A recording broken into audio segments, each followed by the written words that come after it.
আমার সাথ ভারতীয় সাল ছিল, ভারত থেকে কেনা। কেউ ভারতের কোনো কাপড় কিনবে না, কোনো নারিকেল তেল বলেন কোনো পণ্য কিনবে না।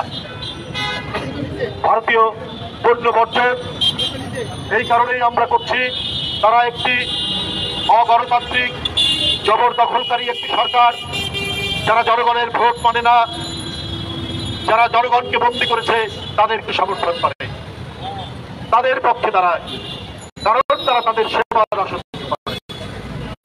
এই সেবা রাসত্বের কারণেই আজকে ভারত এই অবৈধ সরকার যতগুলো একদফা নির্বাচন করেছে প্রত্যেকটিতে সমর্থন করেছে। বাংলাদেশের জনগণ বাংলাদেশের সার্বভৌমত্ব স্বাধীনতাকে এরা সম্মান করে না। ভারত সম্মান করে শুধু আওয়ামী লীগকে, বাংলাদেশের জনগণকে নয়। তাদের আমরা পাবো কেন, তাদের সমান আমরা কিনবো কেন, তাদের নারকেল তেল আমরা কিনবো কেন? আমরা সেটি আমরা বর্জন করবে। সারা বাংলাদেশের কোটি কোটি মানুষ সেটি বর্জন করবে।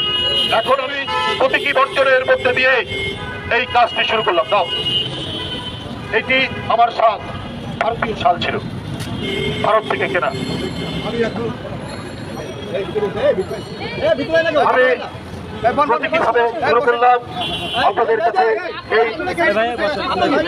এটি আমরা বর্জনের মধ্যে দিয়ে। আমি এখন এটি ছুঁড়ে ফেলার মধ্যে দিয়ে আমরা বর্জন করলাম। ভারতীয় পণ্য বয়কট, বয়কট, ভারতীয় পণ্য